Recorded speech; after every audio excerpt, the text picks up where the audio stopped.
Yeah. Okay. We mentioned the Christmas sermon series earlier, and I just am super curious. What is the hardest sermon or the most challenging sermon you've ever had to preach? Because, I mean, I have a good chunk of preaching experience, but you're obviously way ahead of me.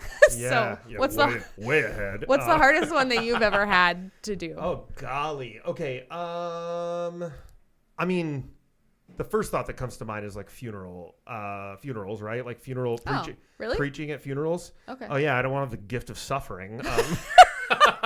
To be fair, I haven't done a funeral for someone that I've known and loved yet. Yeah, so I did a funeral one time for someone who died tragically. They were like 30, and they were I wouldn't say like best friends, but I mean they were definitely acquaintances of ours, and it was a really, really tragic situation how they passed and stuff. Not really connected to church at all or anything over their life, and that one was pretty tough. Like that one I sat with for a really long time. Like suicides are really hard, funerals with suicides and stuff.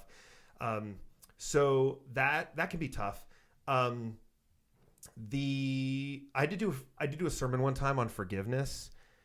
While I was simultaneously not able to forgive one of my best friends who had hurt me. And when you feel like you feel like you're not living what you're preaching, which is like, if you want to have integrity, you got to live what you preach. Right. Yeah.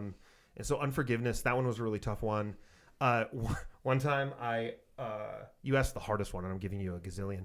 One time I had about 2 weeks notice to preach at a very, very large church, like 3,000 people in one service kind of thing. Yeah. And, I had like 2 weeks to prepare, and I was given a passage. They were in like a sermon series, and I was given a passage, and it was this super vague and ambiguous passage from the Gospel of John, and it was just the way the week fell. And I think they had someone who something fell through with the guy who was like preparing, or I wonder gal why. who was preaching. Yeah, looked at the passage. Yeah, and I'm was probably like, no. gonna have norovirus, like that kind of thing. I don't think I can do that one. So I ended up like really, really wrestling with like, well, I don't even know what the passage is trying to say and how to make this succinct. And it wasn't until like the night before that it actually all came together. And I'm just like, there's thousands of people who are going to be staring at me.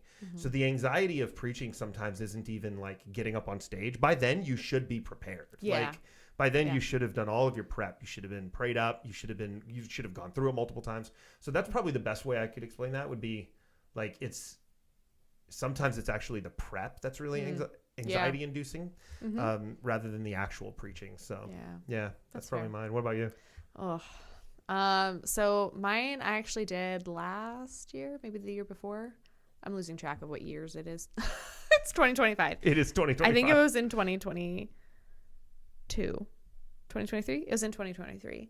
And I preached on Dinah.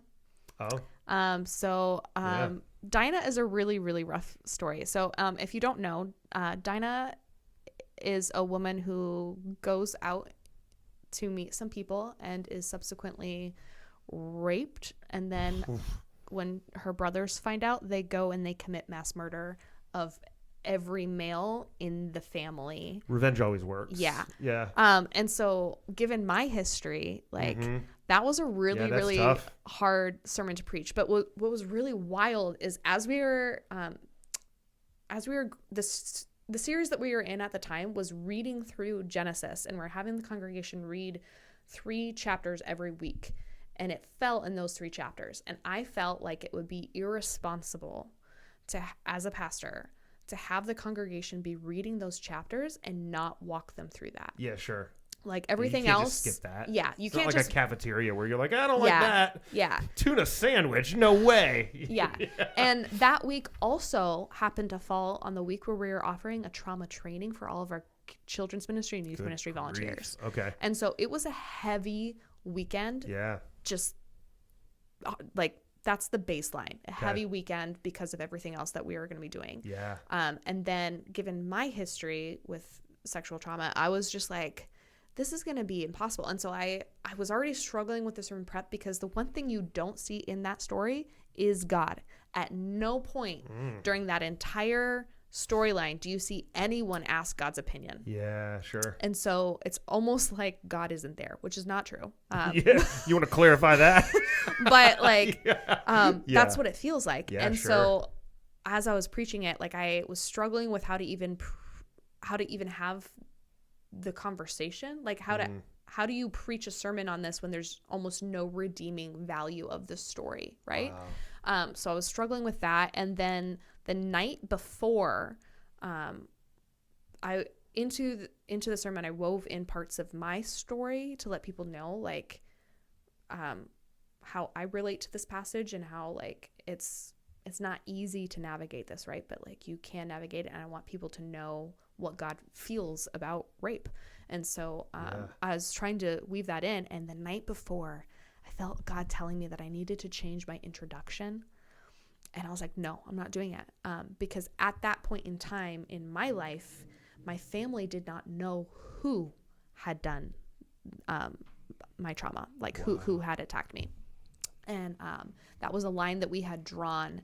And I was like, okay, but if I share my story, they're going to figure out who it was if I share this particular piece. And so I was like, God, I can't do that because I don't want to try to navigate that conversation with my family. Wow. On top of it when they've specifically asked not to know. Yeah. But my parents always watch my sermons. And so I was like, how do I navigate this? And so I showed up to service on Sunday morning, and I kid you not, I had a panic attack like 15 minutes before I walked on the platform to give that sermon.